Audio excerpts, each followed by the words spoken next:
Hello, I'm Josh Willoughby, and I will be presenting on how we should end teen nicotine use in Wyoming. To begin, nicotine is one of the most potent poisons commercially available. Nicotine does affect all biological systems. However, most notably, the cardiovascular, respiratory, gastrointestinal, immune, and nervous systems. It's not considered a carcinogen by the International Agency for Research on Cancer, but it should be. Recent research shows nicotine negatively affects cell proliferation, oxidative stress, apoptosis, and DNA mutation. Each of these affect the ignition of tumors. Nicotine also negatively affects existing tumors. Specifically, it speeds the ability for tumor metastasis.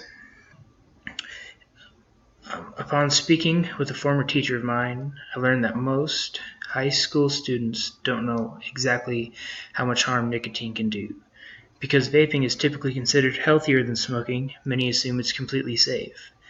My teacher said upon telling his students that nicotine can alter their DNA, they were quite alarmed, and a couple of them stopped using the nicotine products they were currently using.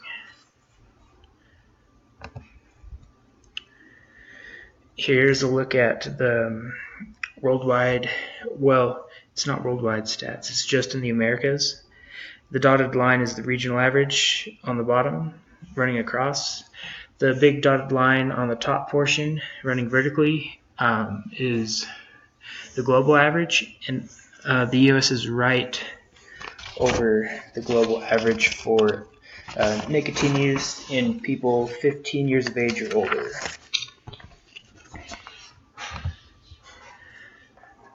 Wyoming adults and teens are both above the U.S. averages in every type of nicotine intake. National averages for the respective categories for high school students on the right picture on the bottom were 24.1% for e-cigarettes, 7.3% for smokeless tobacco, and 10.3% for cigars.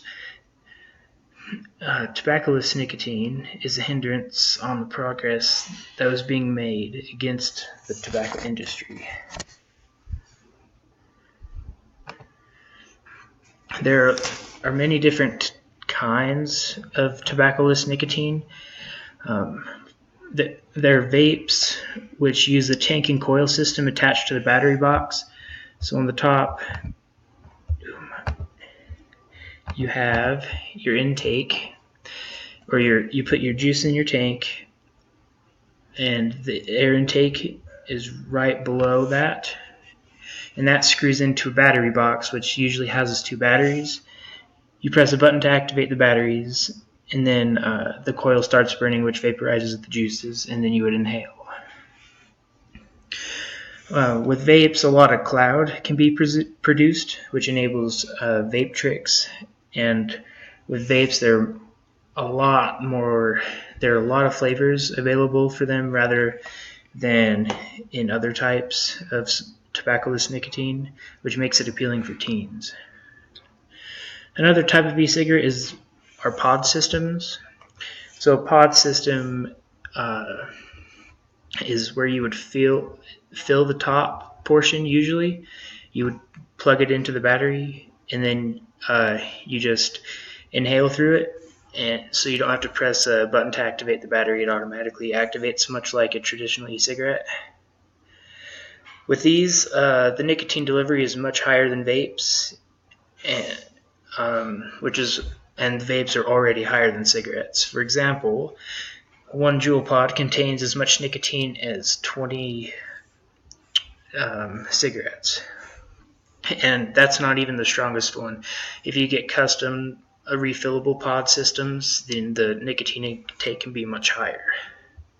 Which is why I don't think when the Juul company caught flack over all the flavors that they had for sale, it was nonsense. It was unnecessary. You can refill the Juul pods with better juice, even though it's harder and they will wear out. Or you could just get a better pod system and do the exact same thing for it's about the same cost.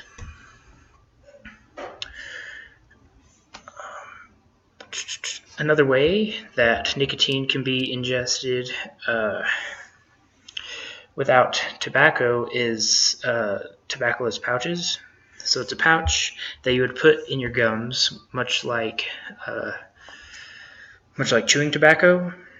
And the nicotine delivery here is high, just like chewing tobaccos, because the delivery is never ceased. It continues while the pouch is in.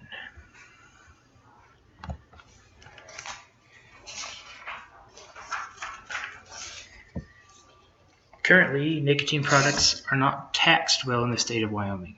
Because of the low ranking, cigarette use is encouraged. If the taxation were higher, more revenue would come in, and more prospective smokers may be deterred. If an increase in taxation does occur, I would recommend that it be changed to $2, beating the US average. And in this next video, we will see what may happen if it's combined with what big tobacco would do if they saw an increase in our taxes. 2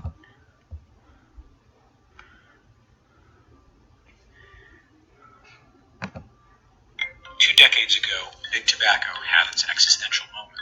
The landmark 1998 settlement with 46 U.S. states opened the door to more than $100 billion in liabilities. Big bankruptcy seemed imminent.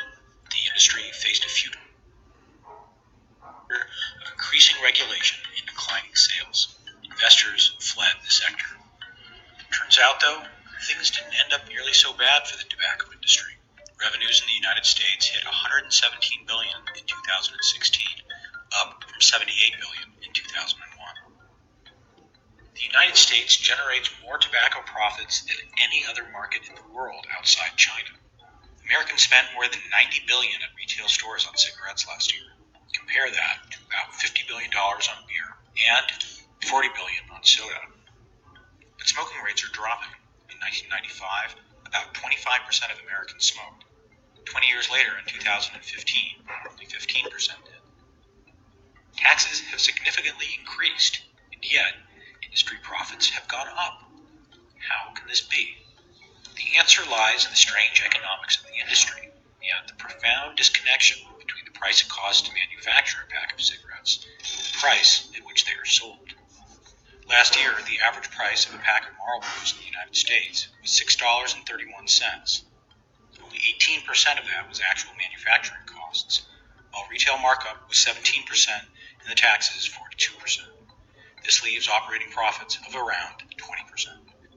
The differing tax burdens help account for the wide disparities in retail prices around the world. In 2015, the average pack of cigarettes cost $1.40 in Indonesia, $6.29 in the United States, $10.62 in the United Kingdom, and $17 in Australia, the most expensive pack in the world.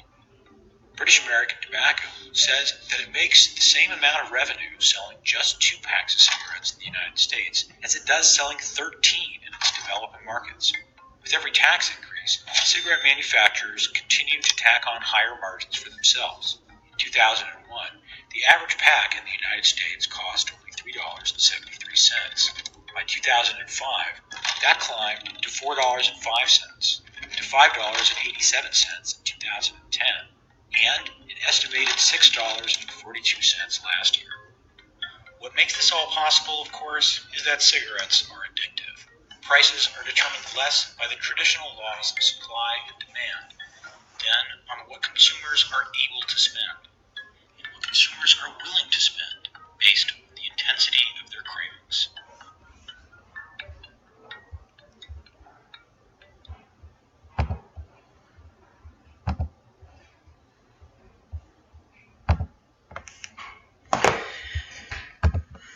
In summary, nicotine is dangerously overlooked and needs more regulation, specifically to help prevent new users. The recommendation I'm giving as an expert in the field and as a concerned older brother is to heavily increase the taxation of all nicotine products in the state. Thank you.